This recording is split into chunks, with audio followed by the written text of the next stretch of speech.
नमस्कार मंडळी. कधी असा अनुभव आलाय का तुम्हाला की एक फळ दिसायला अगदी सुंदर आहे की पाहता क्षणी खावंसं वाटतं, पण जेव्हा ते खरं खरं हातात घेतलं जातं आणि साफ करायला सुरुवात केली जाते तेव्हा डोक्यात एकच विचार येतो, अरे बापरे, ही एवढी कसरत करायची आहे हे खाण्यासाठी. Oh my God. आज मी तुम्हाला सांगणार आहे माझा असाच एक अननसाचा किस्सा. आपल्याला तर माहितीच आहे, घरात जवळचं कोणीतरी किंवा नातेवाईक आजूबाजूचं प्रेमाने काही आणून देतात तेव्हा ते फळ किंवा भाजी खाण्यापुरतं राहत नाही. त्यामध्ये एक वेगळ्याच प्रकारची गोडी, आठवण, एक वेगळीच जिव्हाळ्याची गोष्ट असते. असं माझ्यासोबत घडलं.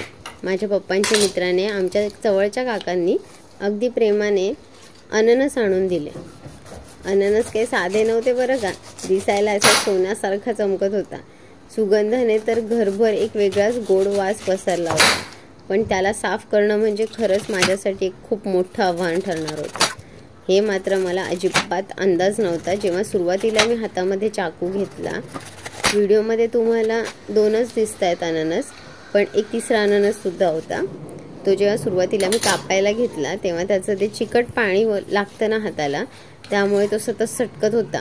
म्हटलं अरे हे तर काम कठीण होणार आहे. म्हणून ग्रीप मिळावी हाताला म्हणून मी रबरचे हँड ग्लोव्ज घातले आणि म्हटलं हा स्ट्रगल आता रेकॉर्ड करावा लागतो. त्यामुळे मी पहिले सुरुवातीला तर अगदी विश्वासाने हातात चाकू घेतला. वाटलं काय असणार आहे एवढं, फळ तर आहे साधं, साल काढायचं आणि झालं. पण पहिला काप घेतल्यावरच मला उमगलं, अहो हे काम इतकं सोपं नाही आहे. म्हणून म्हटलं आपल्याला हे रेकॉर्ड करायला हवं. अननसाचं बाहेरचं कवच इतकं घट्ट, काटेरी आणि कठीण असतं की त्यावर चाकू चालवताना हात दुखायला लागतो. आतल्या बाजूला त्या डोळ्यासारख्या खाचा असतात ना, एक काढल्या की दुसऱ्या दिसतात. कचकचतात त्या खाताना, लागू शकतात, चांगलं नाही वाटत खाताना. खरं तर आपण रोजच बघतो मार्केटमध्ये भाजीवाले वा फळवाले विक्रेते किती सहजतेने, किती सराईतपणे एकाच हातातल्या फिरवण्यात संपूर्ण अननस स्वच्छ करून देतात. त्याच्या हातातला तो खास झिगझॅग चाकू, त्यांचा स्पीड आणि त्यांचा अनुभव सगळं एकदम भारी वाटतं तिथे उभं राहून बघायला. आणि इथे मी स्वयंपाकघरामध्ये साधा चाकू घेऊन माझं धडपडणं चालूच होतं. कधी हात घसरतोय, कधी एखादं त्या अननसाचा डोळाच तिथे राहून जातोय, पुन्हा त्याचाच कोपरा छोटासा राहिलेला दिसतोय, कधी मोठा तुकडा वाया जातोय. खरं तर मी अननस कापतेय की ते अननस माझी मजा घेत आहे ना, हेच मला समजत नव्हतं. मनामध्ये वेगळ्याच प्रकारचा राग येत होता त्या अननसाबद्दल. इतकंच नाही, प्रत्येक 2 मिनिटांनी माझ्या डोक्यात वेगळेच विचार येत होते. मी का करायला घेतलंय हे, का करते एवढा स्ट्रगल. गप्प उचलले असते आणि मार्केटमधून एखाद्या दादाकडनं काढून घेतले असते अननसवाला साफ करणाऱ्या, तरी चाललं असतं. असे बरेच प्रश्न मनात येत होते. पण मग मनात एक हट्ट आला, नाही हे काम मी पूर्ण करणारच आहे. आणि यानंतर हा स्ट्रगल पुन्हा नाही, हे पद्धतशीर शिकणार म्हणजे शिकणार. आणि तसं करत करत जवळजवळ 9-10 मिनटं तर असेच इकडे तिकडे गेले होते.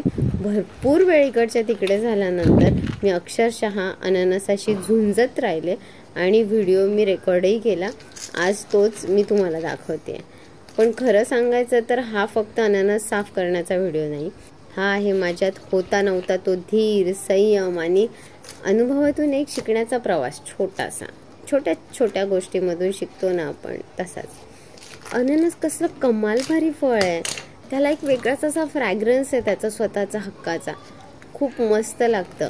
म्हणजे त्याच्या फ्लेवरमुळे मिल्कशेक म्हणा, त्याचा केक म्हणा, त्याचा पिना कोलाडा फ्लेवर जर आपण ॲड केला ह्याच्यात कोकोनट मिल्क, तर तो जो तयार होतो तो तर माझा फेवरेट आहे. म्हणजे त्याचे आईस्क्रीम, त्याच्यानंतर त्याचे काही डेझर्ट असतील ते, केक, असे भरपूर गोष्टी. म्हणजे त्या सगळ्या, अगदी शिरासुद्धा, पायनॅपल शिरासुद्धा, या सगळ्या गोष्टींना एक वेगळाच रॉयल टच येतो ह्या अननसाला. एक जो फ्लेवर आहे त्याचा, वाव, माझा तर प्रचंड फेवरेट आहे. आणि हे एवढं भारी फळ आहे ना, म्हणजे चवीला गोडसर असं, आणि त्याचं एक भन्नाट अशी ताजेपणा असतो त्याच्यामध्ये. उन्हाळ्यात तर एक घास घेतला की तहान भागल्यासारखं वाटतं. अगदी असं रसरशीत असलं तर खूपच मजा येते खायला. भरपूर जास्त प्रमाणामध्ये व्हिटॅमिन सी असतं. पचनासाठी लागणारे एन्झाईम्स भरभरून आहेत या फळामध्ये. आपल्या शरीराची रोगप्रतिकारशक्ती वाढवायला तर मदत करतच. त्यामुळे अननस म्हणजे फक्त फळ नाही, एक हेल्दी टॉनिक म्हणायला हरकत नाही. आणि टॉनिकवरून आठवलं, भरपूरशा लहान मुलांच्या टॉनिकमध्ये सुद्धा पायनॅपल फ्लेवर असतो. एकदम आठवलं म्हणून सांगितलं. पण खरा प्रश्न आहे, त्याला नीट कापायचं कसं? आपण मार्केटमध्ये जातो तेव्हा विक्रेते अननसाला झिगझॅग पद्धतीने फिरवत ते डोळे काढून टाकतात. एकेका रेषेत डोळे जातात असे त्यांचे निघून, आणि शेवटी सुंदर पिवळसर अननस तयार होतो. ते पाहताना वाटतं की अगदी सोपं आहे, पण ते काम घरी करायला गेलं तर त्याचं खरं काय ते समजतं की केवढा मोठा संघर्ष आहे हा. तर अननसाचं सालच आपल्याला फक्त त्रास देतं. मी पण त्याच धडपडीत होते. साध्या चाकूनं करायचा प्रयत्न करताना माझ्या डोळ्यातला फोकस जसं काही सुटत होता. एका डोळ्याला काढायला गेलं, म्हणजे त्या अननसाच्या एका डोळ्याला काढायला गेलं की एवढा वेळ लागत होता. मग मी बाजूबाजूच्या पूर्ण ती लाईन रेषेमध्येच काढायचं ठरवलं होतं ते. असो, पण असं एकदम बारकाईने केलेलं शिल्पकार कसा एकदम बारकाईने एकदम फुल कॉन्सन्ट्रेशन देऊन काम करतो, तसं काहीतरी वेगळंच वाटत होतं मला. विकत मार्केटमधून जेव्हा अननस घेतो त्यावेळेला ते कशा पद्धतीने साफ करतात हे फार कुतूहलाने मी उभं राहून नेहमीच बघत आले.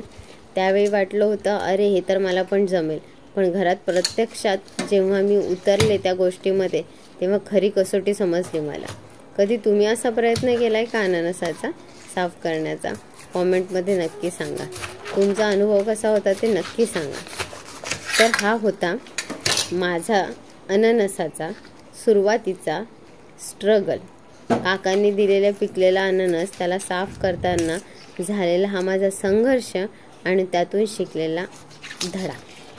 पण काळजी करू नका, या व्हिडिओनंतर मी व्यवस्थित अभ्यास केला. अननस कसा कापायचा हे पद्धतशीर त्या फळवाल्याकडे उभं राहून शिकून घेतलं. तसाच एक चाकूसुद्धा आणला आणि ठरवलं, जसा हा स्ट्रगलवाला व्हिडिओ केला तसाच पद्धतशीर अननस कसं काढायचं, कसं कापायचं ह्याचा एक छानसा व्हिडिओ करेन. आणि मी तो केला, रेकॉर्डसुद्धा केला आणि तो मी ऑलरेडी माझ्या चॅनलवरती अपलोड केलेला आहे. आणि तो व्हिडिओ तुम्ही नक्की बघा, त्यातून तुम्हालाही शिकायला मदत होईल. आणि हो, हा स्ट्रगलचा व्हिडिओ आवडला असेल तर माझी मेहनत बघून चेहऱ्यावर स्मित हास्य आलं असेल थोडंफार तर नक्कीच लाईक करा. माझ्या ह्या चॅनलला सबस्क्राईब केलं नसेल अजूनपर्यंत तर करून टाका एकदा सबस्क्राईब आणि बेल आयकॉन दाबा, कारण पुढेही असेच गमतीशीर रेसिपीवाले उपयुक्त व्हिडिओ मी तुम्हाला दाखवत राहणारच आहे. आधी तुला आठवतंय आपण हे व्हिडिओ करत होतो तेव्हा आठवतं? मी पण होते ना तशात. काय झालं होतं ग तेव्हा? चाकू तुटला होता ना. हो, एक चाकू तुटला पण होता ग, मी विसरलेच ते. बापरे, इकडून तिकडून सटकत होता तो ना खूप सारा पायनॅपल. आठवलं तुला? आठवलं ना, मी होती ना तेव्हा तुटला होता तो. हा अगं बघ, मी बाजूबाजूचं ते ना हे लागतं टोचणारं ते साल काढलं होतं, पण काय कायांचं म्हणलं नको मला आता कंटाळा झाला, मग तसंच ठेवलं. त्याचे छोटे छोटे पीस केले, असे पकडायचे खालून आणि खायचे ते ट्रायंगलने. मजा आली होती ना, पण किती गोंधळ झाला होता ग. अगं तेव्हा चाकू पण तुटला होता ना.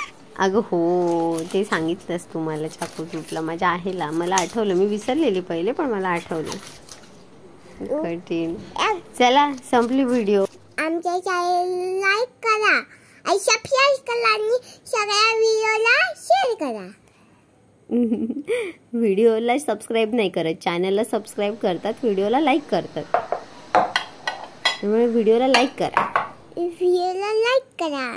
Bye bye. नेक्स्ट व्हिडिओमध्ये भेटू.